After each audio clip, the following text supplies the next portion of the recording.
오늘도 이렇게 주의 전에 나와 예배드리신 우리 모든 성도님들을 주님의 이름으로 환영하고 축복합니다. 우리 옆에 분들과 함께 이렇게 인사했으면 좋겠습니다. 참 좋은 날 예배의 자리에서 뵈니 너무나 감사합니다. 사랑하고 축복합니다. 네, 하여튼 그냥 좋다고만 얘기하시면 됩니다. 다른 거는 생각.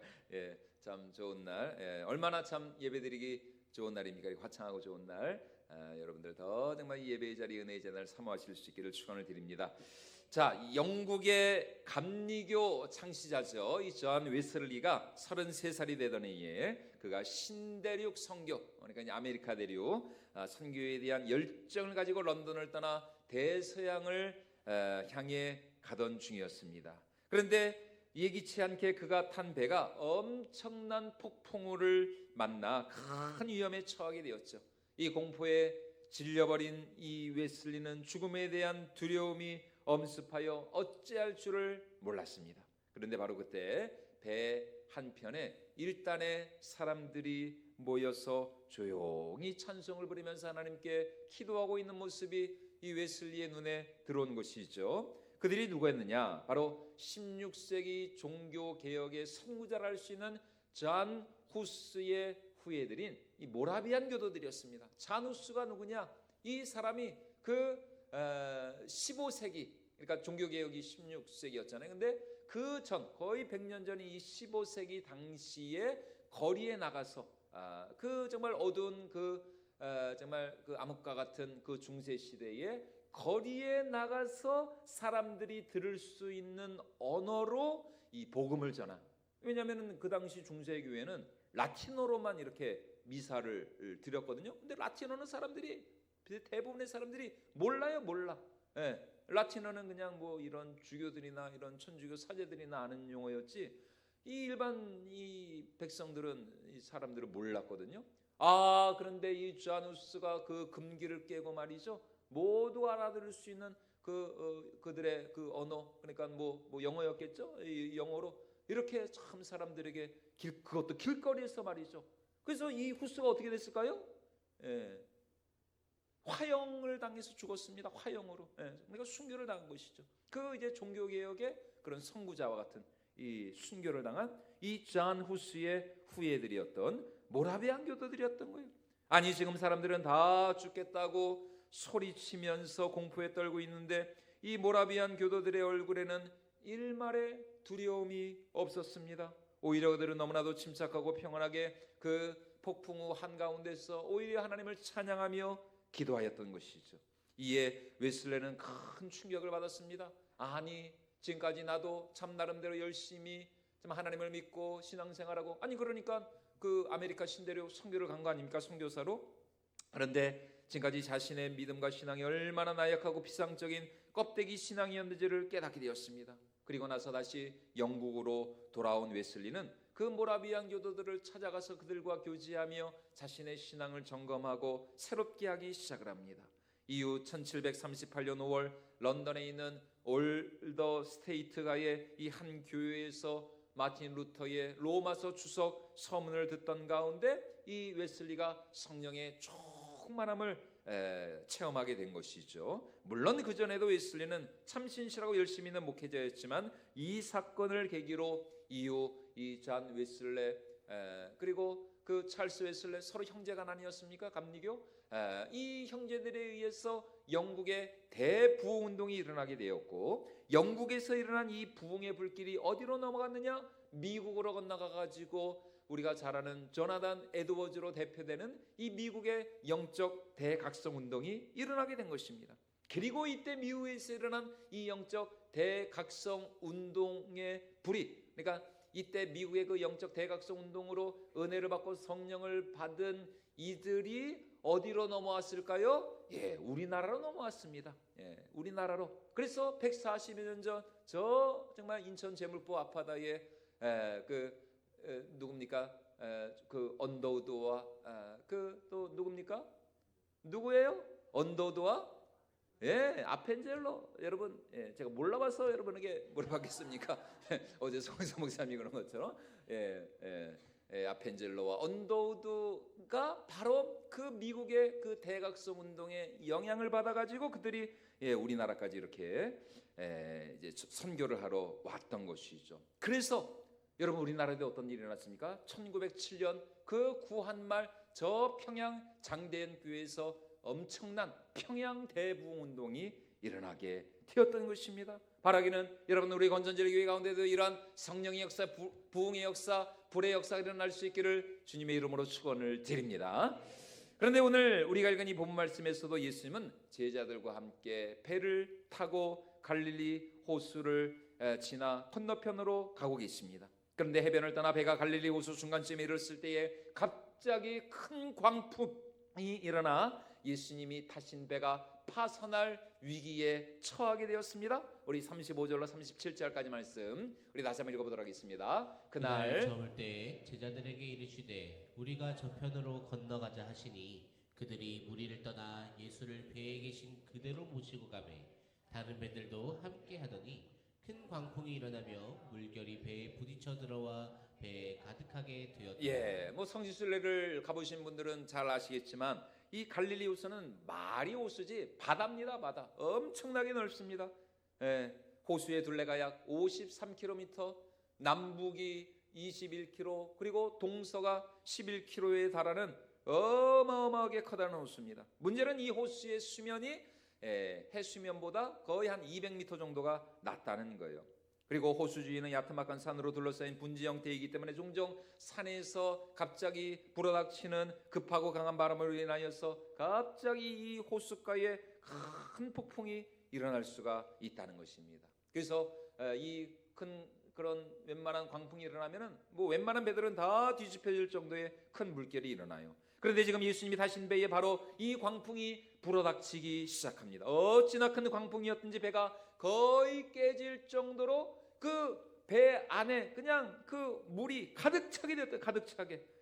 그러니까 엄청나게 많은 물이 들어와서 순식간에 그 배 안이 아수라장이 되지 않았겠습니까? 아마도 이때 누가 나섰겠습니까? 이 갈릴리 호수에서 잔뼈가 굵은 베테랑 어부들이었던 베드로와 야고보, 요한 같은 이 어부 출신의 제자들이 처음에는 자기들의 힘으로 어떻게든지 이 폭풍우를 이겨내려 했을 것입니다. 그러나 바람과 물결은 갈수록 거세져 갑니다. 제자들은 갈수록 지체만 가요. 바로 이때 그들의 눈에 누가 보였느냐?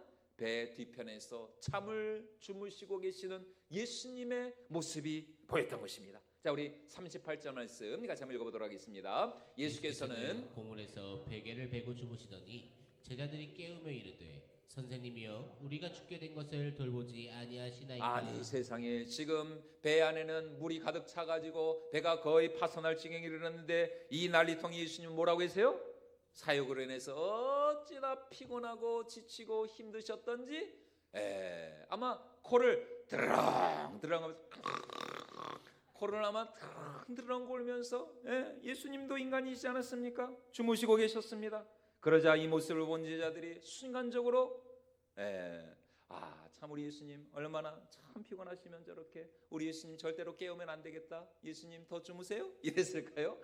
어찌나 제자들이 순간적으로 열을 받았던지 예수님을 향해 그들이 하는 말이 뭡니까? 아니 예수님, 우리는 지금 죽게 생겼는데 도대체 지금 예수님 뭐 하시는 것입니까? 아니 어떻게 예수님 혼자 그렇게 잠을 주무실 수가 있나요? 우리의 죽게 된 것을 돌보지 않으십니까? 우리는 이렇게 힘들고 괴로운데 어떻게 예수님 혼자 잠을 주무실 수가 있습니까?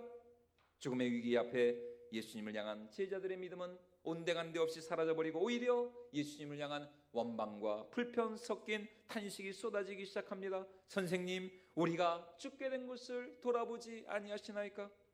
여러분, 오늘 우리도 마찬가지죠. 오늘 우리 삶에도 때로 예수님이 부지하신 것 같은 그런 상황이 있지 않습니까? 지금 나는 너무 힘들고 괴로워 고통 가운데 울부짖고 있는데 예수님은 나와 아무런 상관이 없는 것처럼 나를 돌보지 않고 도와주시지 않고 내 곁에 계시지 않은 것 같은 여러분 그런 순간이 있지 않냐는 것입니다. 그럴 때 우리의 마음은 어느새 하나님을 향한 믿음과 신뢰보다는 원망과 불평으로 두려움과 의심으로 가득 차게 된다는 것입니다.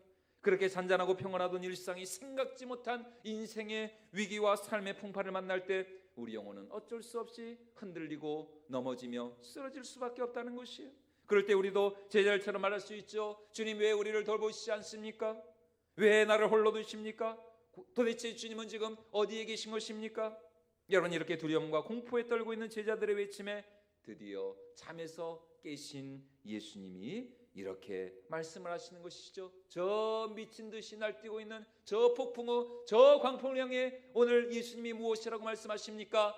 잠잠하라, 고요하라 명령하십니다. 자, 우리 39절 말씀 같이 한번 읽어보도록 하겠습니다. 예수께서 깨어 바람을 꾸짖으시며 바다더러 이르시되 잠잠하라 고요하라 하시니 바람이 그치고 아주 잔잔하여지더라.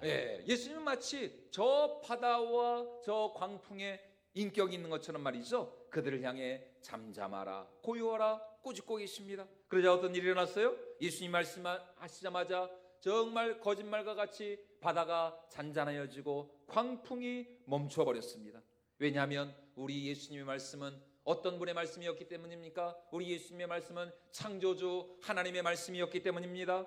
그분의 말씀은 천지를 창조하시고 온 천하 만물을 주관하시고 다스리시고 통치하시는 전능하신 왕의 말씀이었기 때문이었습니다. 그래서 그분이 말씀하시자 그렇게 미친 듯이 날뛰며 휘몰아치던 광풍이 잠잠해진 것입니다. 이분이 말씀하시자 제자들을 집어삼킬 듯이 거대하게 몰려오던 그 파도가 순식간에 잔잔해지고 고요해지고 얌전해진 거예요. 그렇게 얌전해질 수가 없어요. 저희 집에 키우는 강아지가 얌전하다가 이제 낯선 사람이 집에 들어오면은 완전히 그냥 완전히 애가 그런 애가 아닌데 미친 듯이 그냥 그렇게 그러다가도 죄송합니다 보신탕 그러면 그냥 얌전하게 그냥 얌전하게 꼬리를 내리고 얌전히 여러분, 오늘 우리 삶을 뒤흔드는 문제가 여러분 무엇입니까? 여러분, 오늘 우리 가정에 휘몰아치는 바람이 무엇입니까? 그것이 무엇이든 온 땅의 주가 되시고 만물의 주가 되시고 모든 인생의 생사를 주관하시는 전능하신 하나님께서 잠잠하라 고요하라 말씀하실 때에 그 말씀의 능력으로 우리 삶의 모든 풍파와 풍랑이 잠잠케 되어질 줄로 믿습니다. 반드시 우리 하나님의 그 말씀으로 우리 인생이 정말 잔잔한 그런 고요한 바다가 될 줄로 믿습니다. 그러므로 우리는 간구해야 됩니다. 하나님, 우리 삶의 모든 풍파가 물러가게 하여 주시옵소서. 우리를 위협하고 두렵게 하는 모든 악한 마귀 사단의 권세가 떠나가게 하여 주시옵소서. 그리하여 주님 안에서 참된 평안과 안식과 위로를 누리게 하여 주시옵소서. 그렇게 우리가 기도하며 간구할 때에 잠잠케 하시는 하나님의 능력이 우리 삶 가운데 역사하게 될 줄로 믿습니다. 자, 그렇다면 오늘 어떻게 이러한 말씀의 권세 또 말씀의 능력이 우리 삶 가운데 역사할 수 있을까? 그 비밀이 오늘 예수님께서 제자들에게 하시는 말씀을 통해서 드러나고 있습니다. 우리 40절과 41절 말씀 같이 한번 읽어보도록 하겠습니다. 이에 제자들에게 이르시되 어찌하여 이렇게 무서워하느냐 너희가 어찌 믿음이 없느냐 하시니 그들이 심히 두려워하여 서로 말하되 그가 누구이기에 바람과 바다도 순종하는가 하였더라. 지금 예수님이 하신 말씀이 뭡니까? 아니, 너희는 나를 믿는다 하면서도 왜 아직도 나를 믿지 못하느냐라는 것입니다. 왜 여전히 내가 누구인지 모르냐는 것이죠. 여러분, 무슨 말입니까? 오늘 우리의 믿음은 절대로 지식적이고 이론적인 그런 믿음에 그쳐서는 안 된다는 것입니다. 교회 안에서만 통하는 믿음이 되어서는 안 된다는 것입니다. 교회 밖을 나와서 세상과 부딪히고 고난의 현실과 부딪히는 순간 사라지고 그리고 깨져버리는 그런 나약한 껍데기 같은 믿음이 되어서는 안 된다는 것입니다. 그런 알맹이 없는 믿음을 가지고서는 세상을 이길 수가 없다는 것이요. 중요한 것은 무엇입니까? 오늘 우리 삶의 고난과 고통의 폭풍우가 불어닥칠 때에 주님을 향한 우리의 믿음이 실제로 움직이게 하는 것입니다. 우리의 믿음이 실제로 일하게 역사하게 하는 것이에요. 다시 말해 내가 들은 이 말씀을 우리 삶의 문제에 실제로 적용해보고 또 대입해보는 것입니다. 아, 정말 이 말씀에 능력이 있는가, 힘이 있는가? 하나님의 말씀이 오늘 내 삶에 역사할 수 있도록 그 말씀에 우리가 순종하는 것이죠. 그 말씀을 붙들고 기도하는 것입니다. 왜냐하면 하나님의 나라는 언제나 하나님의 말씀과 함께 말씀의 능력과 함께 임하는 나라이기 때문입니다. 언제나 우리 하나님, 우리 예수님은 무엇으로 일하신 하나님이시냐? 말씀으로 일하신. 태초에 하나님이 빛이 있으라 말씀하실 때에, 오늘 여러분 이 광풍을 향해서도 뭐 예수님이 다른 거 한 거 아니에요. 예수님의 그 말씀, 잠잠하라 고요하라 말씀하셨을 때 그 말씀의 능력으로 말미암아 광풍이 잔잔해지고 또 폭풍우가 고요해지는 이런 놀라운 역사가 일어났다는 것입니다. 여러분, 그러므로 절대로 고난이 고난으로 끝나지 않게 하시기를 바랍니다. 절대로 오늘 우리 삶에 불어닥치는 이 고난의 때를 헛되이 낭비하지 마시기 바랍니다. 고난의 때에, 환난의 때에, 시험의 때에 우리는 더욱 하나님의 말씀에 순종하고 그 말씀을 붙들고 더 예배의 자리, 기도의 자리, 사명의 자리로 힘써 나아가야 할 줄로 믿습니다. 여러분, 믿음 없이 당하는 고난은 우리에게 아무런 유익이 없어요. 고생은 고생대로 하는데 남는 게 없습니다. 남는 게 없어요. 아니 지금 고난 당하는 것도 힘든데, 예? 아니 지금 정말 이 환난과 이 시험을 당하는 것도 힘들고 어려운데 만약 그 고난을 통한 유익이 없다면 여러분 얼마나 더 속상하고 얼마나 더 정말 여러분 정말 기분 나쁜 일입니까? 그러나 우리가 믿음의 빛을 품고 말씀의 능력을 의지하면서 이 고난과 시련의 어두운 터널을 통과할 때에 그 끝에서 우리는 반드시 하나님이 예비하신 기적과 응답의 빛을 경험하게 될 줄로 믿습니다. 고난이 변하여 우리의 유익이 되고 그 환난이 변하여서 우리의 간증이 되고 하나님의 살아계심을 증거할 수 있는 그런 생생한 믿음의 주인공이 될 줄로 믿습니다. 그래서 시편 119편에서 우리가 너무나 잘 아는 말씀이죠. 시인은 이렇게 고백합니다. 우리 시편 119편 71절 말씀 같이 한번 읽어보도록 하겠습니다. 고난당한 것이 내게 유익이라 이로 말미암아 내가 주의 율례들을 배우게 되었나이다. 예, 고난의 때에 주의 율례, 주의 말씀을 붙들고 나아갔더니 그 고난이 변하여 우리의 무엇이 되었다고요? 유익이 되었다. 예. 다시 말해 믿음으로 나가는 자들을 위해서 하나님이 예비하신 축복의 상이 있다는 것입니다. 응답의 상이 있고 생명의 상급이 있다는 것입니다. 그러므로 아무리 힘들고 어려워도 죽기를 각오하고 주님을 신뢰할 수 있는 저와 여러분들이 모두가 될 수 있기를 주님의 이름으로 축원을 드립니다. 여러분, 주님만이 살 길입니다. 오직 우리 주님만이 생명의 길이요 구원의 길이요 축복의 길이 되시는 줄로 믿습니다. 그러니까 힘들고 어렵다고 해서 내 살 길을 찾아 주님을 떠나서 딴 길로 가면 여러분 그 길이 망하는 길입니다. 그 길이 죽는 길이에요. 얼마나 어리석고 안타까운지 모릅니다. 요즘 우리가 새벽마다 민수기 말씀을 보고 있잖아요. 가데스 바네아에서 모세가 각 지파에 한 사람씩 12명의 정탐꾼을 선발하여서 하나님이 주마 약속하신 가나안 땅을 정탐하게 합니다. 40일 후에 정탐을 다 마치고 그 정탐꾼들이 돌아와서 하는 말이 뭐예요? 우리는 절대로 그 땅에 들어갈 수 있다 없다? 없다는 겁니다. 없다. 예? 그들의 성벽은 너무나 크고 높고 견고할 뿐만 아니라 그곳에서 살고 있는 이 거인족 속 아낙 자손을 보았는데 와, 우리는 정말 그들 앞에 메뚜기 예, 뛰어봤자 메뚜기고 뛰어봤자 벼룩이라는 거예요. 예, 백전백패. 우리는 절대로 그 땅을 취할 수 없다. 그러니 어떻게 해요? 지금이라도 우리가 빨리 애굽으로 돌아가자. 예, 이제 다시 리턴 애굽으로 돌아가자. 여러분, 객관적으로 보면은 이 정탐꾼들의 말이 맞는 것 같습니다. 인간적으로는 그들의 말이 맞아요. 옳아요. 그러나 그 12명의 정탐꾼들 가운데 단 2사람 누굽니까? 예, 여호수아와 칼렙. 그렇죠. 예, 이 2사람만이 정반대로 말하는 겁니다. 아니다, 그렇지 않다. 우리가 능히 그 땅을 취할 수 있다. 그들과 싸워 이길 수 있다. 그들은 오히려 우리의 밥이다. 왜냐하면 하나님이 우리와 함께 하시지 않느냐? 하나님이 우리에게 저 땅을 기업으로 유업으로 주마 약속하시지 않았느냐? 우리가 그 말씀을 의지하여서 그 약속을 믿고 우리가 그 땅으로 나가자 반드시 그 땅을 취하리라. 그들이 비록 우리보다 크고 강하다 할지라도 우리가 하나님이 주신 그 말씀을 믿고 나갈 때 반드시 하나님이 우리를 통해서 역사하시고 우리를 승리케 하실 것이다. 그러나 이스라엘 백성 모두가 이 여호수아와 갈렙의 말이 아닌 그 다른 나머지 10명의 정탐꾼들의 부정적인 보고를 믿었어요. 결국 그들의 불신앙과 불순종으로 인하여서 그들이 가나안 땅을 정탐한 그 하루를 1년으로 환산하여서 그들이 몇 년 동안 가나안 땅을 헤매야만 했습니까? 40년 동안 그 정말 길고 긴 그 광야 생활이 시작이 됐다는 것입니다. 그리고 그 40년의 세월이 흐른 후에 다시 인구조사를 해보았더니 어떤 일이 일어났습니까? 40년 전에 하나님을 믿지 못하고 우리는 절대로 그 땅에 들어갈 수 없다라고 그렇게 말하였던 그 20세 이상의 그 출애굽 1세대 모든 사람들이 40년이 지나고 나니까 다 죽었어요. 그런데 오직 누구만 살아남았다고요? 두 사람?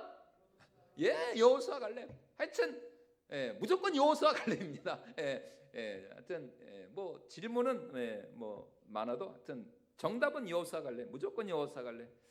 여호수아 갈렙만 살아남았습니다. 40년 전 그날 돌에 맞아 죽을 뻔하였던 그 여호수아 갈렙, 출애굽 1세대 가운데 오직 이 두 사람만이 살아남아 어디에 들어갈 수 있었어요? 그들의 믿음의 고백대로 가나안 땅에 들어갈 수가 있었다는 것입니다. 자, 우리 민수기 26장 63절로 65절까지 말씀 같이 한번 읽어보도록 하겠습니다. 이는 모세와 제사장 엘르아살이 계수한 자라. 그들이 여리고 맞은편 요단가 모압 평지에서 이스라엘 자손을 계수한 중에는 모세와 제사장 아론이 시내 광야에서 계수한 이스라엘 자손은 한 사람도 들지 못하였으니 이는 여호와께서 그들에게 대하여 말씀하시기를 그들이 반드시 광야에서 죽으리라 하셨습니다. 이러므로 여분네의 아들 갈렙과 눈의 아들 여호수아 외에는 한 사람도 남지 아니하였습니다. 여러분 40년 전 그때는 이 10명의 정당꾼들의 말이 옳은 것 같았어요.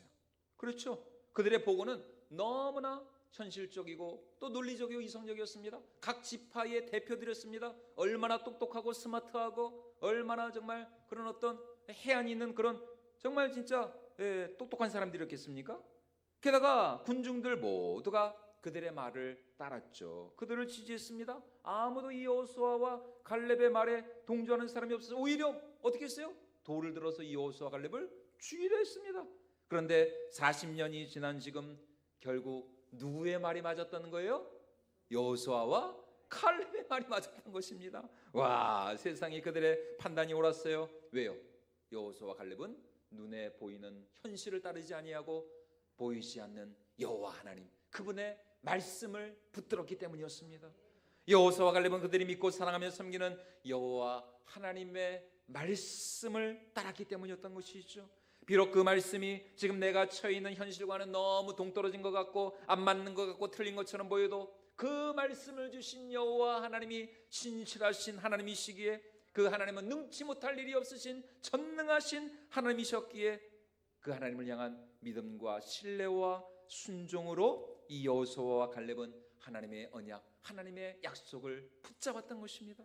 그리고 결국 그들의 믿음대로 출애굽 1세대 가운데 유일하게 약속의 땅의 주인공이 되었던 것입니다. 여러분 오늘 우리도 마찬가지입니다. 아무리 인간의 생각과 판단과 지혜가 옳은 것 같아도 결국 누구의 말이 이루어지느냐? 여호와 하나님의 말씀이 이루어지는 줄로 믿습니다. 여러분 지금 당장은 그 사람의 말이 옳은 것 같아요. 세상의 말들이 맞는 것 같습니다. 그러나 다 지나고 나면 그 사람들 다 어디로 갔는지도 몰라요. 전화해도 안 받아요. 전화해도 없는 번호이오니 다시 확인하시고 걸어주시기 바랍니다. 전화해도 안 받아. 아니 세상에 옛날에는 그렇게 그냥 큰 소리 떵떵 치고 말이죠. 자신만만하더니 그냥 세월이 지나고 나니까 바람과 함께 사라져버렸어요. 바람과 함께. 여러분 그러니까 여러분 길고 짧은 건 대봐야 됩니다. 여러분 끝날 때까지 아직 끝난 게 아닙니다. 여러분 우리는 결코 그러므로 세상을 두려워할 필요가 없습니다. 사람을 두려워할 필요가 없습니다. 세상을 의지하거나 사람을 의지할 필요도 없다는 것이 우리가 믿고 우리가 의지하고 신뢰하고 경외해야 할 분 오직 누구다? 여호와 하나님이신 줄로 믿습니다. 왜냐하면 모든 것이 결국 우리 인생도 세상 만사도 결국 누구의 뜻대로? 하나님의 뜻대로 하나님의 말씀대로 이루어지니까요. 내 인생도 내 미래도 우리 가정도 우리 자녀들의 앞길과 장래도 하나님의 말씀대로 이루어지니까요. 그러니까 우리가 더 하나님을 경외해야죠. 우리가 더 하나님을 의지하지 않겠습니까? 그러므로 현실의 고난 앞에 여러분 두려워하지 마시기 바랍니다. 무서워하지 마시기 바랍니다. 어차피 우리 인생은 고난의 연속입니다. 고난의 연속. 평안하다 싶으면은 또 다른 문제가 터져요. 한 가지 문제가 해결될 만하면은 생각지 못한 또 다른 문제가 무슨 뭐 릴레이 달리기 같아요. 릴레이 달리기, 릴레이 달리기 계속 고난과 고난이 서로 바톤 터치하는. 여러분, 문제가 없는 인생은 없습니다. 문제가 없는 가정도 없다는 것입니다. 그러므로 오늘 우리 삶에 고난이 있느냐 없느냐, 문제가 있느냐 없느냐, 그게 중요한 게 아닙니다. 정말 중요한 것은 무엇입니까? 어떠한 고난과 시련, 환난의 비바람과 풍파가 몰아친다 할지라도 여러분, 우리 안에 과연 주님을 향한 믿음이 있느냐, 믿음이 있느냐, 그 믿음을 가지고 하나님의 말씀을 의지하며 나아갈 때에 여러분, 우리 가운데 하나님이 예비하신 놀라운 기적과 놀라운 축복의 놀라운 반전의 역사가 일어나게 될 줄로 믿습니다. 왜냐하면 우리 하나님은 당신의 사랑하는 자녀들에게 언제나 신실하시고 전능하시고 그리고 선하신 하나님이시기 때문입니다. 그 하나님은 당신을 신뢰하고 바라며 의지하는 자들을 반드시 그 소원의 항구로 인도하시는 우리 인생의 선한 목자 되시고 선한 정말 전능하신 선장이 되시는 하나님이신 줄로 믿습니다. 그래서 시편 107편에서 시인이 이렇게 말씀하고 있지 않습니까? 우리 시편 107편 27절로 31절까지 말씀 같이 한번 읽어보도록 하겠습니다. 저희가 이리저리 구르며 취한 자같이 비틀거리니 지각이 혼돈하도다. 이에 저희가 그 근심 중에서 여호와께 부르짖음에 그 고통에서 인도하여 내시고 광풍을 평정히 하사 물결로 잔잔케 하시는도다. 저희가 평온함을 인하여 기뻐하는 중에 여호와께서 저희를 소원의 항구로 인도하시는도다. 여호와 인자하심과 인생에 하신 기이한 일을 인하여 그를 찬송할지로다. 아멘. 이 30절 말씀 다시 한번 보여주시죠. 저희가 그렇게 큰 광풍과 풍랑 속에 엎드러지고 이리저리 구르고 고통 가운데 울부짖었을 때 하나님께서 어떻게 하셨다고? 그들의 기도를 들으시고 저희를 소원의 항구로 인도하시는도다. 여러분, 2025년에 하나님께서 우리의 기도와 간구를 들으시고 우리의 삶을, 여러분들의 그 마음의 소원을 들으시고 우리의 인생을 소원의 항구로 인도하여 주실 수 있기를 주님의 이름으로 축원을 드립니다. 여러분, 우리 하나님이 우리 인생의 선장 되시는 하나님이십니다. 그러므로 오늘 내 힘으로 어찌할 수 없는 환난과 풍파의 비바람 속에서도 더욱 주님만을 바라보고 주님만을 의지할 수 있는 우리 모든 성도님들 될 수 있기를 주님의 이름으로 축원을 드립니다. 제자들은 무서워 떨었지만 사실 그 배에는 누가 계셨어요? 예수님이 계셨어요. 예수님이. 예수님은 단 한 번도 당신의 사랑하는 제자들을 떠나신 적이 없습니다. 여러분, 내가 평안하고 잘 나갈 때만 하나님이 우리와 함께 하시는 것이 아닙니다. 내가 건강하고 힘이 있을 때만 하나님이 우리와 함께 하시는 것이 아니에요. 오히려 하나님은 우리가 고난 가운데 있을 때, 아픔과 고통과 상처 가운데 괴로워하고 있을 때 그런 우리를 더 긍휼히 여기시고 또 불쌍히 여기시며 우리를 위로하시는 선한 목자 되신 임마누엘 여호와 하나님이신 줄로 믿습니다. 그러므로 인생의 풍파와 풍랑이 몰아칠 때 우리 영혼을 잠잠케 하시고 또 고요케 하시고 위로하시는 우리 인생의 선장 되신 하나님을 더욱 믿음으로 붙들고 의지하며 그 하나님 앞에 다 믿음으로 순종하며 나아갈 수 있는 승리하는 저와 여러분들이 모두가 될 수 있기를 주님의 이름으로 축원을 드립니다.